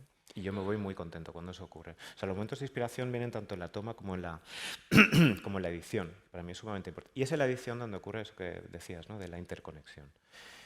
Pero si las piezas que he tomado en la realidad no podrían suceder, ¿no? Entonces hay un diálogo, por eso yo necesito fotografiar, editar, hacer ese proceso muchas veces, ¿no? Sí, yo creo en la interconexión de las cosas como carta de naturaleza de esas cosas, ¿no? Es lo más importante. Pero al final, claro, supongo que me vas a decir que en cualquiera de los momentos, pero claro, cuando uno genera al final una rutina de trabajo sistematizada en el tiempo y además llevada a largo plazo, como ocurre en tu caso, ¿cuándo se produce el hallazgo? Es decir, tú vas buscando previamente la imagen, se produce en el revelado o en el tratamiento de postproducción de la imagen, o se produce sobre la mesa cuando te pones a buscar las interconexiones. Es decir, no sé si hay como tres vías de trabajo que que tienes una mente también muy científica, que tienes una influencia muy de la ciencia, no sé si te propones como métodos, decir, no, solamente voy a trabajar con imágenes que previamente haya trabajado, o solamente me van a valer imágenes que pueda encontrar en la mesa. Es decir, ¿cómo funcionas? Sí. No tengo un procedimiento estándar que diga tengo que cumplir, pero sí que hay unas costumbres, ¿no? Como tú decías. Y mi costumbre es fotografiar, editar ese material sin saber todavía dónde va a encajar. O sea, hacer una edición importante. Yo, por ejemplo, antes lo decía, trabajo con el número bastante, en el sentido de que hago muchas fotografías. Pero no porque, bueno, a veces sí disparo en ráfaga cosas como el fuego, pero mi volumen de fotografías viene de haber dedicado mucho tiempo. O sea, haber estado miles de horas, muchos días. Y con todo eso, en la edición, que es un momento crucial, sí, a veces hay puede haber una conexión. Digo, uy, he visto algo que entonces vuelvo, rebobino, pero lo que más hago es coger esas piezas, intentar no pensar demasiado en las relaciones en esa fase todavía, sino más bien en la potencial que tienen estas piezas para que les puedan pasar cosas, ¿no? Y es en la mesa de trabajo donde ocurre la magia casi siempre, esa pequeña magia del encuentro. Sí, porque le dedico muchas horas a esa parte del proceso, quizá la que más. Ajá. En muchos casos, meses de trabajo. No sé, por ejemplo, India, que ha sido 8 años, varios viajes. Pues cada viaje ocurre luego de la edición y ocurre luego algo de barajar y de ver y de hecho he hecho pequeñas maquetas de prueba de libros, de posibilidades, ¿no? Eso también te dice cosas como autor, de lo que puedes llegar a buscar la siguiente vez. Pero en la fase final del libro, después de años de haber hecho eso, solamente esa fase final exige para mí meses, varios meses de encerrarme a estar jugando, dialogando, con imágenes que van a ser dípticos, pero luego también con la secuencia de esos dípticos. Porque claro, ese orden también luego... O sea, hay algo que todavía trasciende el díptico, ¿no? Como Has hecho una alusión al principio de tu intervención que me ha gustado, me da mucha atención, porque creo que nos pasa a todos. Cuando intentábamos poner o corporizar esa invisibilidad, has hablado de la experiencia, es decir, como uno mira una fotografía y de repente una fotografía en blanco y negro y sin embargo te acuerdas que eso era azul o intentas hacerte un retrato de alguien y dices es que no sale tan guapo como yo veo a esa persona. Esa experiencia, claro, digamos que es como una palanca que tú utilizas o es como una especie de guía que le vas dejando también al espectador para que el trabajo no lo tenga todo tan comido, es decir, para que tenga que hacer también su propio juego o su trabajo al mirar el trabajo. Claro. Sí, yo confío mucho, no solo confío, sino que además quiero suscitar a propósito eso que decías, ¿no? Esa complicidad del espectador y su capacidad de descubrimiento. Y entonces para eso es fundamental para mí no dárselo todo mascado, o sea, no dárselo todo claro, ¿no? Ahí es donde está la importancia de esos hilos invisibles que se pueden encontrar. Y lo tengo muy claro. Trabajo mucho para meter mucho en el trabajo, o sea que quiero decir yo, sí, a veces lo he pensado, no sé en qué momento lo llegué a pensar así, pero digo, yo sí, es que quiero meter mucho allí, ¿mucha qué? Pues muchas relaciones, quiero meter lo mejor de lo que he investigado, lo que a mí por ejemplo, como primer espectador, como antes decía, de mis propios descubrimientos a pequeña escala, pues lo que más me ha emocionado en ese sentido, lo que más me parece que se acerca al ideal. Y Y lo quiero disponer de tal manera que pueda ser encontrable, no que quede revelado todo a lo bestia, ¿no? O sea, de golpe, sino que incluso pueda haber eso, varios niveles de lectura y ya que la relación es importante, varios niveles de relación. En la doble página creo que es más fácil de ver, porque muchos son muy claros, por ejemplo en Aura. Luego es más difícil de ver en la relación de unas dobles páginas con otras, pero ahí hay bastantes relaciones que se pueden encontrar, o como digo, otras nuevas, ¿no? Y luego está la transparencia de la página, que en Roma hay 7 o 8 veces que eso ocurre, no tan bonito como la que os he enseñado, pero ocurre varias veces. Y luego está lo que pasa cuando pasas una página y las simetrías, las relaciones. Todo eso son diferentes niveles que yo espero que sean fructíferos, ¿no? Para que el espectador pueda encontrar más. Yo creo que cuando alguien me decía, a veces miro tu libro, eso es señal de que algo se te ha escapado, ¿no? Digo yo, porque si ya lo has entendido todo, es verdad que cada vez siempre vemos las cosas de manera diferente, ¿no? Avisé al principio que Infinito era un fotolibro hoy fundamental en la historia de los fotolibros en español. Acaban de descubrir ustedes por qué es así. Yo no sé si tú te planteas, David, desde el principio que el fotolibro va a ser el soporte. Es decir, porque casi todos los fotógrafos al final lo que quieren es exponer, es decir, es que su obra se vea colgada en museos y galerías. Yo no sé si tú desde el principio te planteaste que no, que el formato era el libro. Para mí en mis inicios bastante. Sí, a mí me encantaban los libros de fotografía. En aquel momento no hablábamos de fotolibros. Claro, Infinito es un libro que se publicó en el año 2000 y la maqueta, o sea, el libro terminado y conceptualizado es del finales del 98. O sea, que es un libro del siglo XX. Que me viene muy bien que se publique en el 2000 porque a veces aparecen en historias del siglo XX o del XXI, ¿vale? Para las dos.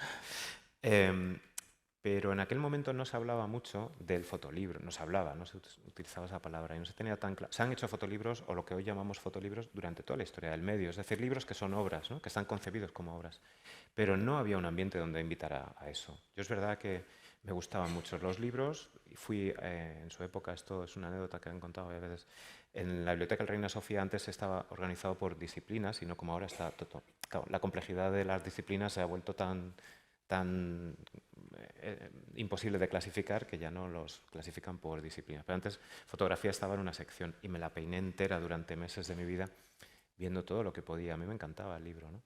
Me parece una forma de mostrar muy, muy interesante, muy democrática, que tiene una presencia en el tiempo larga. Yo estoy viendo libros de hace 70 años y, oye, si hubiera sido una exposición, no me hubiera podido ver eso, ¿no? Pero es que luego el propio formato, la paginación, la relación que tienen las páginas, todo eso siempre me ha encantado, ¿no? Infinito es una puesta en juego de la estructura del libro, ¿no? A través de esa simetría oculta, que siendo muy sencilla, pues yo no conozco ningún ejemplo con ese mismo planteamiento, ¿no? Y una estructura, o sea, donde la estructura orgánica y por así decir, sí, es tan importante, ¿no? Pero las exposiciones también me interesan mucho.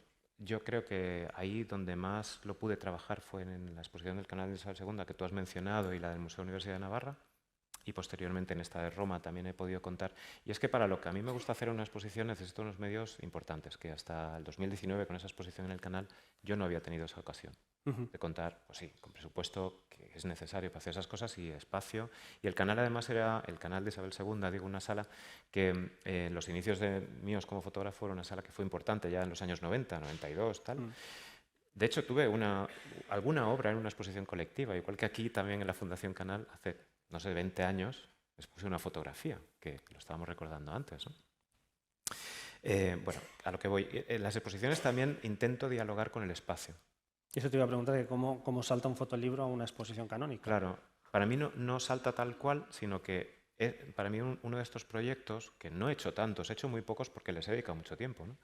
Y entonces un proyecto como Aura es un pequeño universo de imágenes y de ideas. Con ese universo de imágenes y de ideas, si hay que hacer un libro, que siempre pienso en hacerlo porque es una estructura que me sigue interesando, ¿no? Que por su propia estructura y por la permanencia que le da, ¿no? A eso. Bueno, y además yo cuento con unos impresores que son Brizolis Arte en Gráficas, que son maravillosos y que hacen que estos libros sean prácticamente originales. A mí lo son. Están tan cuidados como originales. Con lo cual, cuando tú tienes el libro en casa, no tienes una especie de reproducción de menor categoría, ¿no? Tienes casi el original en tu casa. Y entonces pienso en el formato libro por un canal y luego en otro canal de mi mente, si sé que puede haber una exposición o una oportunidad, para una exposición, estoy ya pensando en la disposición en el espacio. Y aunque en las exposiciones ocurren cosas que alguna vez también están en los libros, pero ocurren otras muchas cosas que no pueden estar en los libros, ¿no? Disposiciones espaciales más complejas, mosaicos, diálogos entre las obras espaciales. Por ejemplo, Versus, que es un libro que no he mostrado por falta de tiempo. Versus es un libro que son 2 libros, son 2 volúmenes simétricos, son el mismo tamaño, número de páginas, y son como 2 partículas entrelazadas, como se dice en física cuántica, ¿no? Ambos son simétricos a su manera, no de una forma tan radical como infinito, pero tienen una simetría potencial y real. En la sala del canal de Isabel II, eso se expuso en una sala, son círculos, la planta de cada una de la forma de cada planta es un círculo. Entonces, un semicírculo era en blanco y otro en negro, esos 2 universos que en el libro se corresponden de una manera, allí se correspondían de otra completamente distinta, pero ocurría que desde la parte, como el centro es vacío, pues desde la parte negra tú podías ver la parte blanca en una disposición que nunca la hubieras podido ver allí y al contrario, ¿no? Entonces tenía mucho que ver con esa idea de yin y yang que está ahí presente. Y de hecho en el libro blanco todas las imágenes son del universo blanco y en el libro negro todas las imágenes son negras. Sin embargo, la exposición, la parte blanca estaba contaminada con algunas imágenes negras y viceversa. Muchas gracias. Y eso marcaba, por ejemplo, una diferencia que no estaba en el libro. Entonces, para mí la exposición, perdona, es como reconceptualizar el trabajo a la luz de que tengo un espacio nuevo de experiencia que ofrecer, ¿no? Y con otra... Claro, supongo que 25 años después es más fácil contestar, pero claro, cuando uno cierra un proyecto como Infinito, cuando tienes, ¿qué? 25 30 años, 29. y dices, ostras, mira lo que me ha salido, ya me puedo echar a dormir porque ya no me puedo superar. Es decir, ¿no genera un vértigo cuando uno cierra un proyecto tan redondo? Pues verás, es curioso para mí ver que el libro que quizá de mis obras más lejos ha llegado ha sido ese. Me da por un lado alegría y por otro lado dices tú, joder, es chocante, ¿no? Que más al principio hicieras una obra que ha llegado más lejos. Yo a mis obras, a mis libros y a mis proyectos los quiero a todos, no sé si por igual, pero bastante por igual. Es difícil de contestar. Por un lado, me siento orgulloso de ese proyecto. Es un proyecto que se hizo con una libertad muy grande. De libertad no solamente, claro, nadie me estaba pidiendo nada, pero es que además el mercado, digamos, el mundo de la fotografía no estaba pidiendo ese tipo de objetos fotográficos, ¿no? Es una de las razones, supongo, que por la que ese libro es considerado en España un libro especial en el ámbito del fotolibro, porque aparece en un momento en el que es como una especie de marciano que aparece en las librerías, ¿no? Los libros eran catálogos, libros de fotografía, pero eso... Entonces, pero el impacto que eso tuvo fue muy gradual en el tiempo. No es que esté diciendo que tardó muchísimos años, pero bueno, fue un libro que cuando apareció fue valorado por unos pocos, pues qué bien y tal, pero no salió ningún cataclismo de ahí. La onda fue mucho más lenta, solo 10 años después. Sí que lo hemos comentado a lo largo lo has dicho tú, lo he repetido yo, tus trabajos se dilatan muchísimo en el tiempo. En algunas ocasiones hasta décadas has estado trabajando. 20 años puede ser. La pregunta, no me lo tomes a mal, es ¿cómo consigues no cansarte de ti mismo? Y sobre todo, son 2 preguntas en una, es decir, porque el David Jiménez de 30 años no es el David Jiménez de 45, es decir, también tu experiencia y tu perspectiva y tus intenciones en la vida han cambiado y a lo mejor no te valen los mismos parámetros que tenías con 20. Es decir, ¿cómo consigues eso, no agotar o agotarte de ti mismo a lo largo del propio tiempo? Pues mira, aquí en esta pregunta que me haces hay como 2 y una me faltaba, ahora me doy cuenta, un poco por contestarte una parte de lo de antes. Una es que yo de los proyectos no me suelo cansar fácilmente porque disfruto mucho con ellos. O sea que un proyecto como Aura, al principio hay un tipo de emoción y al final hay otra, o el proyecto de Roma, que ha sido 7 años, pues en Roma estuve un año en la academia, que fue el año inicial, que es donde más experimenté. O sea, el año más importante, sin duda, es el primero, el de la academia. Pero las fotos que hay en el libro, en el proyecto, son sobre todo los años posteriores, cuando yo volvía. ¿Esto qué quiere decir? Que al principio hay mucha experimentación y quizá todavía menos hallazgo o menos resultado final, y luego hay más resultado final, entonces cada parte del proceso tiene como su lado bueno, ¿no? A mí me gusta mucho jugar, es la parte que más disfruto de los proyectos, mucho más que la de terminar de cerrar, pero me parece fundamental que haya esa otra parte para que haya exposición y para que haya libro. Entonces me empeño mucho porque sé que si no hago eso bien, todo el resto del recorrido se va a quedar en algo que podría ser valioso para mí, pero no para los demás, ¿no? Pero hay otra parte de la pregunta tuya, ¿no? Ay, ha aparecido una voz nueva, un Sí, personaje. sí, que te has arrimado el micro. Hay alguien en el micrófono. Y es la idea de no repetirse o de intentar no repetirse. O sea, Infinito fue mi primer trabajo y yo creo que Infinito contiene claves e ideas que han sido puestas también en práctica en otros trabajos. Y esto es mi principal preocupación. Al principio, cuando empiezas, tienes unas preocupaciones como autor, ¿no? Como creador, pero luego esas preocupaciones cambian. No está tan presente la preocupación de cómo encontraré mi voz, por dónde iré, pero sí aparece otra preocupación complementaria, que es la de a ver si me estoy repitiendo, a ver si estoy insistiendo en las mismas ideas una y otra vez. Yo creo que por un lado, por mi parte, hay una insistencia. Bueno, yo creo que casi todos los autores, autoras, somos un poco a veces monotemáticos. Tenemos líneas de investigación. Mira, Dwayne Michaels, por ejemplo, es un autor que teniendo un estilo muy claro y muy coherente, pero ha sido muy variado, ¿no? Yo le admiro mucho por eso. Yo tengo un amigo, Luis González Palma, fotógrafo latinoamericano muy importante, que yo le admiro muchísimo a Luis, la capacidad que tiene para variar, para hacer diferentes cosas, sin perder su voz, ¿no? Yo a veces me he considerado un poco demasiado, que voy por una senda demasiado, por un camino que no he diversificado mucho. He intentado que mis proyectos tengan diferentes cosas, ¿no? Que el de Roma tenga unas cosas, que el de Aura tenga otras cosas, pero Aura tiene algo de Infinito, Versus también. O sea, en realidad solo he hecho 4 proyectos importantes. Te quiero preguntar por Roma precisamente por eso, porque te obliga. No sé si para ti es como un proyecto que te genera una cierta tensión en el sentido de que tú llegas a la academia, en la academia las becas son de 3, 6 o 9 meses, te imponen un tema y te imponen un tiempo. Entonces, ¿cómo resuelves algo que tú necesitas muchísimo tiempo y a lo mejor eso no está encorsetado a una realidad? Pues, bueno, en Roma no es tanto que te lo impongan como que el tema es verdad que Roma siempre está por ahí. O sea, Roma es casi todos los trabajos que se presentan a esa... que tienen que ver con Roma o con Italia, si no, no tiene sentido hacerlos allí. Pero tuve la suerte de contar con que Ángeles Albert, que fue la directora cuando yo estaba allí, es una persona que yo creo que entiende, aparte de ser una impresionante profesional y gestora, además de eso, es una persona que entiende profundamente lo que es la creación. Entonces Ángeles nos dijo: atención, estáis aquí no para dar unos resultados, como si esto ahora tuvierais que, ¿no?, sino que estáis aquí, el Estado español ha dado este dinero y pone este presupuesto a disposición de que vosotros en vuestra carrera investiguéis y que esto redunde en el futuro de vuestra carrera. Por lo tanto, no os asustéis si el resultado no es excelente, no es el que esperabais. Lo importante es que os embarquéis en proyectos que sí sean fructíferos a largo plazo. Para mí esto es entender perfectamente lo que es la creación. Por lo tanto, no teníamos la tensión de que ya teníamos ahí que cumplir con todo.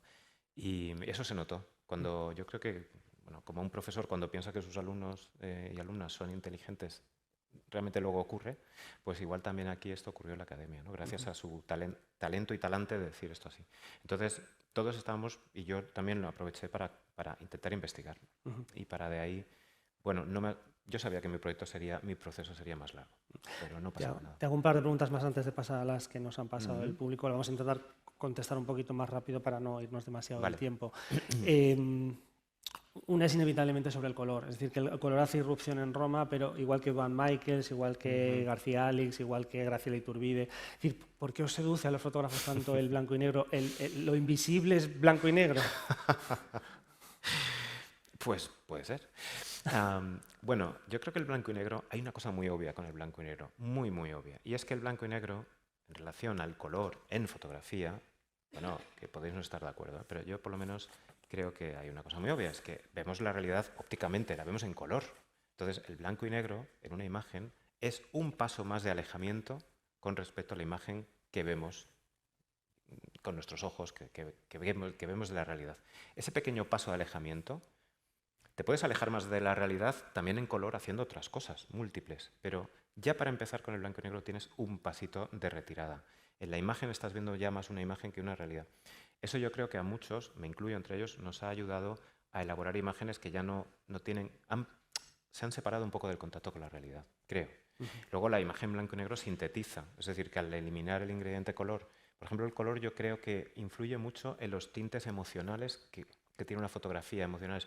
Me explico, la atmósfera, la relación con ese lugar, ese tiempo y lugar donde está hecho esa foto, ¿no? Y entonces, al desprenderse de eso, claro, la atención humana es como limitada y tenemos como un margen, ¿no? Entonces, si tú quitas determinada información, invitas, no obligas, pero invitas al espectador a centrarse en otros aspectos, ¿no? Ciertos aspectos formales creo que se potencian y sobre todo yo creo que lo más importante es eso, ese pequeño pasito de alejamiento con la realidad a muchos nos ha ayudado a estar en el tono, en la voz que deseábamos. También es verdad que incluso yo, no me considero muy mayor, pero hombre, ya tengo, ya tengo mi edad, muchos hemos iniciado nuestra carrera en momentos donde la fotografía en blanco y negro predominaba, ahora ya no es así. Habrá que preguntarse cómo las próximas generaciones y los que ahora ya están empezando o llevan 10 años harán ese proceso, ¿no? Perdona, y yo creo que muchos estamos con el color, en el caso en Roma, por meter una disrupción, también porque queremos cambiar un poco. Eso es una modalidad de cambio, ¿no? Bueno, sí que es verdad que se habló en su día que la fotografía hizo entrar en crisis la pintura. Ahora estamos con la inteligencia artificial, que no sé si va a hacer entrar en crisis a la propia fotografía, porque parece ser que la inteligencia artificial sí que ve lo invisible, es decir, tú le dices 4 cosas y las visualiza. Efectivamente, sí. ¿Cómo te llevas tú con la inteligencia artificial? Yo la he probado solamente a modo de juego, me parece súper interesante, me parece muy complejo lo que viene con eso, mucho, y yo creo que sí, que va a ser un tsunami. Estoy de acuerdo. Lo que no sabemos, creo, nadie es cómo va a ser. Pero probablemente ya el otro día con unos amigos está en una cena, o sea, hay una dimensión que es esa de la veracidad que se destruye, ¿no? Había una serie de vídeos que nos enseñaba una amiga y que creo que había publicado en New York Times y en unos los personajes eran ficticios y en otros eran reales y era imposible distinguir unos de otros. Entonces esa famosa era de la posverdad, ¿no? Tú que eres periodista, os vais a encontrar tanto como nosotros o más con ese reto, ¿no? Decir, ¿y ahora cómo podemos tener una herramienta de veracidad si se nos ha destruido la última? Mira, Ariel te hace una pregunta conceptual para un fotógrafo conceptual. Si la fotografía documental se alimenta de la realidad, ¿de qué se nutre la fotografía conceptual? Pues, ¿de qué se nutre? Pues de ideas, creo yo. Esa sería la respuesta corta. Pero es que, como decía un poco al principio de la charla, hasta la fotografía más documental necesita de las ideas, porque sin ideas no se puede fotografiar. Si tú vas ahora, eres un fotógrafo documental, ¿vale? El más puro. He puesto una foto de Salgado, que venía a ser supuestamente un fotógrafo documental. No lo es. No lo es nadie. Señaladme a uno, ¿no? Pero si tú vas, no sé, de forma más humilde que Salgado, que te ha encargado un suplemento semanal, que vayas a, no sé, a cualquier país donde haya ahora un conflicto y hacer fotografías, tú no vas ya con una serie de ideas en la cabeza. Sabes lo que el medio espera, sabes lo que la gente ha visto, vas con propias ideas. Es que si yo voy a fotografiar ahora a China, aunque no hayamos estado en China, ya tenemos miles de imágenes. Esas imágenes van a ser la primera herramienta con la que yo voy a trabajar allí. Por eso es tan difícil a veces trabajar en sitios exóticos que uno no conoce mucho, ¿no? José Antonio te pregunta referentes. ¿Qué otros fotógrafos serían para ti los grandes representantes contemporáneos de la fotografía conceptual? Ya, pero ahí se vuelve a la fotografía conceptual. Ojo, hay mucha pregunta aquí sobre... De la fotografía. Claro, es que... Sí, es que yo creo que concepto hay en todo. Entonces, toda fotografía para mí sería conceptual, ¿no? Me cuesta mucho. Tengo muchos personajes que me interesan. Muchos y muchas. Pues, es que como empiece, va a ser como lo típico de los agradecimientos. Te olvidas lo más importante, luego dices, Dios mío. Pero siempre hay 2 o 3 que vienen a la cabeza, sí. De los de ahora, bueno, entendiendo que, hombre, para mí fueron referentes Don Michaels, fue un gran referente. En mis inicios, Ralph Gibson lo fue. Bernard Plossou, aunque luego yo creo que me he distanciado un poco de este tipo de fotografía, pero sí lo fue muy importante. Coldo Chamorro, que en paz descanse, Kudelka, Sarah Moon, me parece una fotógrafa maravillosa. Claro, hay otros fotógrafos que, por ejemplo, Rinko Kawauchi, es una fotógrafa que yo no cuento entre mis referentes, porque cuando la descubrí ya creo que estaba bastante formado como autor, pero es una persona que admiro su trabajo. Mucha gente, me encanta Masao Yamamoto, me encanta Luis González Palma, al que tengo la suerte de contar como amigo. Antoine D'Agata, me parece uno de los autores más importantes e interesantes hoy en día. Yo le admiro mucho. También tengo la suerte de haberlo podido conocer. Y bueno, muchos y muchas. No sé decir. Voy a acabar como empecé, citando a Wagner de nuevo. Dice, el arte genera más preguntas que respuestas. ¿Con qué incertezas te manejas tú después de 30 años de trabajo? Pues, ¿con qué incertezas? Incertezas. Sí. No sé cómo contestarte. con muchas, con si a lo mejor podría haber sido otros fotógrafos diferentes que me he perdido, con si todo esto habrá valido suficientemente la pena, la cantidad de horas que yo le he dedicado a esto. No lo sé. Y sí, bueno, pues más que incerteza, al contrario, la certeza de que en realidad, ojalá, o sea, me encantaría ahora tener 25 años de nuevo, para poder tener muchos más años para investigar y para trabajar, ¿no? Pues esa certeza, que es la certeza de que no sabes y de que realmente todo es muy pequeño y muy frágil, ¿no? No tengo la sensación de haber construido un gran edificio, sino de haber rozado la superficie de una serie de cosas que me parecen muy pocas, ¿no? Para los años que he dedicado. Así que me encantaría poder vivir 200 años, pero más que nada, bueno, por dos cosas. Una, por curiosidad de qué pasará. Me da una rabia enorme pensar que no llegaré a ver el año, no sé, 2100, por poner un caso, ¿no? Porque esto será para verlo. Y luego otra, que es tener tiempo para hacer proyectos como a mí me gusta, con muchos años, sin tener prisa, ¿no? Claro, para tener muchos proyectos. Claro, yo no tengo prisa hoy, o sea, no es que, por suerte, la prisa no se me ha instalado, pero tenía que elegir, ¿no? Entre hacer muchos o ir despacio y tranquilo.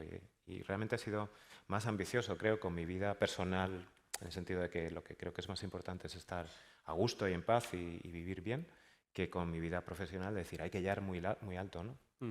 Lo que hay que llegar es hasta donde se llegue, lo que hay que llegar es estar satisfecho, supongo, que es lo más importante, ¿no? Bueno, David, ha sido un placer escucharte. Pues gracias, La Javier, verdad, un igualmente. privilegio, se aprende un montón. Yo les doy también las gracias a todos ustedes que nos han acompañado esta tarde de canícula casi agostil en Perdonad que os he principio mirado de poco. julio. Recordarles que pueden ver la exposición de Duane Michaels, que esto simplemente ha sido un aperitivo para lo que está por llegar y lo que van a poder disfrutar abajo. Y recordarles también que la charla se ha grabado, la conferencia se ha grabado y que en cuestión de una semana o unos días estará disponible en el canal de YouTube de la Fundación Canal, a quien doy de nuevo las gracias por haberse acordado de nosotros, y en las redes sociales de la Fundación. Así que muchas gracias a todos, gracias por venir. Nos vemos pronto. Gracias. Gracias, Javier.